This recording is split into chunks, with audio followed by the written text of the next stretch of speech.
Déjà, bonjour à tous. Donc, très heureux d'être ici, de revenir ici, puisque j'ai eu l'occasion de venir déjà durant les précédentes éditions dans d'autres fonctions, parce que j'étais auparavant parlementaire et député de la Sarthe. Donc, très content de revenir aujourd'hui au Mans, en Sarthe, pour vous parler de rétrofit, finalement avec une première slide qui dit quasiment tout. Le rétrofit, qu'est-ce que c'est? C'est déjà une technologie qui s'adresse aux batteries et à l'hydrogène. C'est de l'économie circulaire, puisqu'on réutilise les châssis déjà existants des voitures plutôt que d'en construire de nouveaux.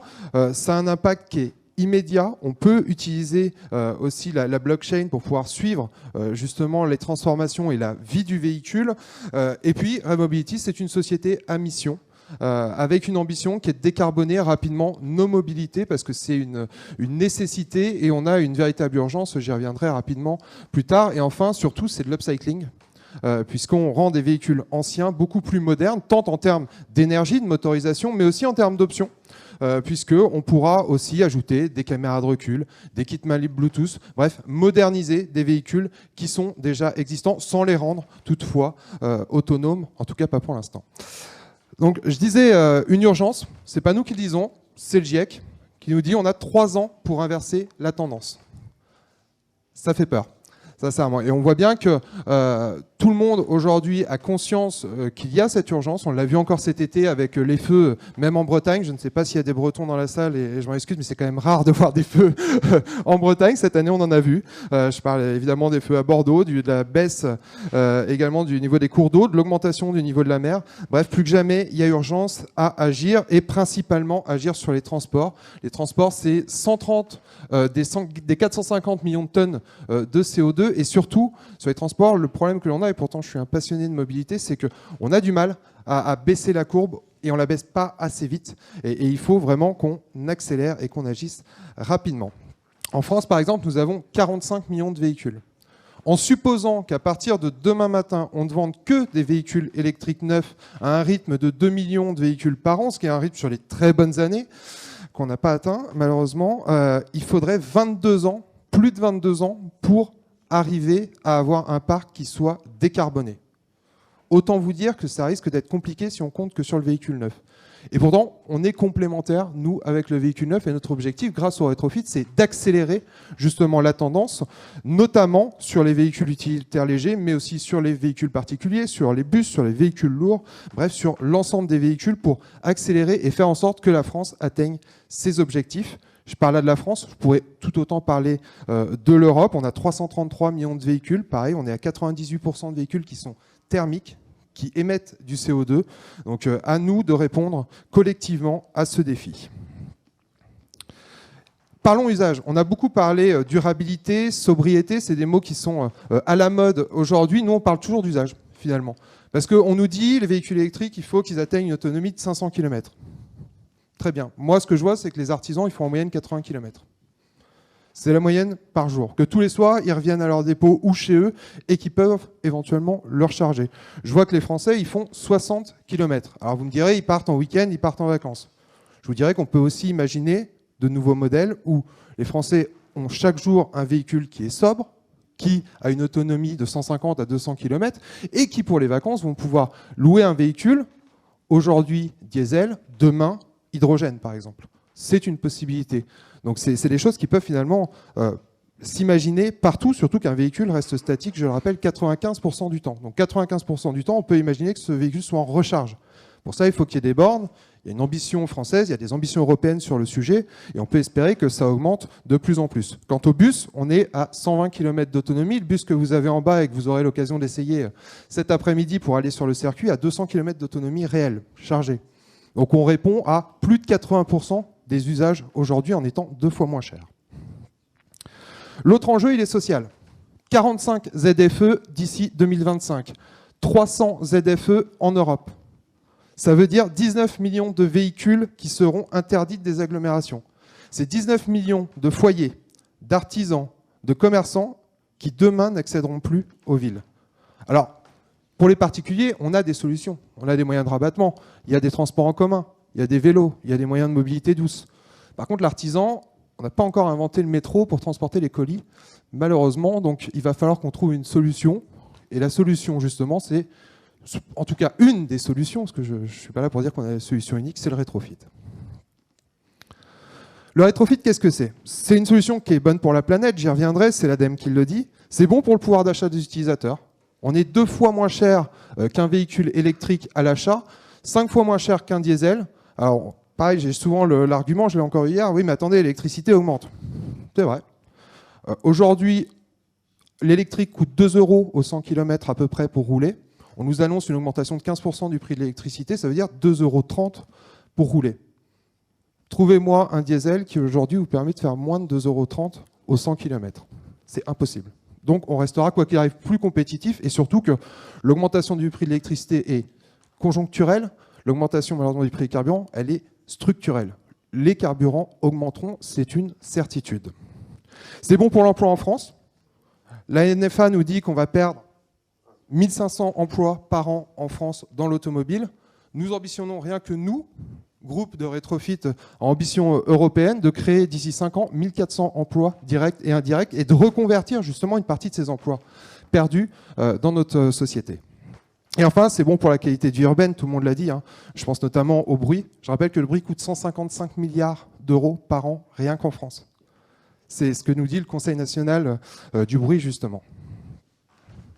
Le rétrofit, donc on en a parlé, c'est une vraie industrie aujourd'hui qui se destine et aux batteries et à l'hydrogène, qui va du 2 roues. On a une société qui fait de la 103 et du Solex, notamment électrique, jusqu'au bus. Ah, j'ai passé la slide sans vouloir, mais peu importe. Jusqu'au bus, aux avions, aux bateaux.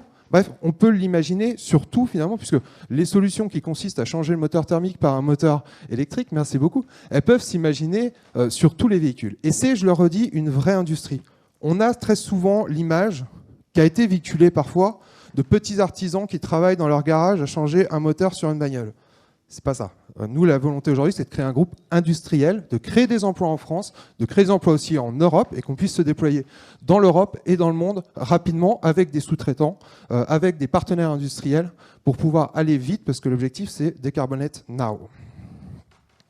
Je parlais tout à l'heure du rétrofit bon pour la planète. On le voit, c'est pas nous qui le disons. Là, c'est l'ADEME qui a fait une étude sur le rétrofit. Contrairement au maintien d'un véhicule à diesel, on économise 4 tonnes de CO2 si on remplace le moteur à mi-vie sur une voiture légère. Et on monte même jusqu'à 316 tonnes de CO2 sur un bus comme celui que vous pouvez voir en bas qui a 18 ans. C'est 66% de gaz à effet de serre sur un véhicule léger, 61% sur un véhicule utilitaire léger, une camionnette, et enfin 87% sur un bus. Face à la mise à la casse d'un véhicule thermique et à son remplacement par un véhicule électrique neuf, là aussi finalement on est meilleur parce qu'on est plus sobre.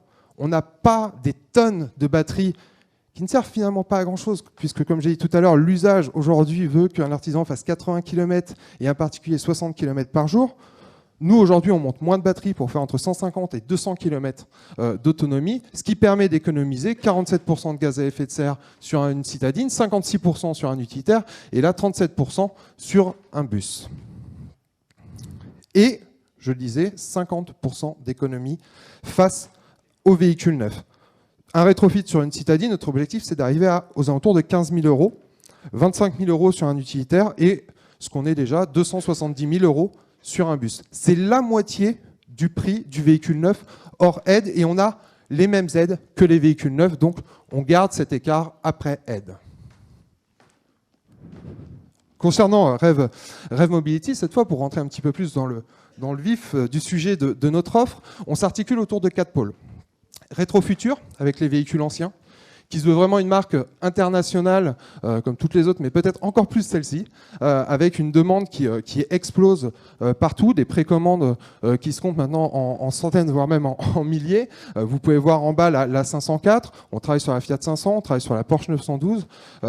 Partout, on a des gens qui sont des collectionneurs, qui sont des food trucks avec des HY par exemple, et qui nous disent moi aujourd'hui j'ai envie de continuer à rouler avec un véhicule électrique, ou alors qui nous disent j'aime pas forcément le look des véhicules électriques neufs, même si on en voit des très très beaux, ça me plaît pas forcément. Moi je préfère le charme de l'ancienne, et finalement pour à peu près le même prix, on peut rouler en véhicule ancien électrique. Et avec, et ça c'est hyper important et c'est une des caractéristiques du rétrofit, un moteur neuf, une batterie neuve.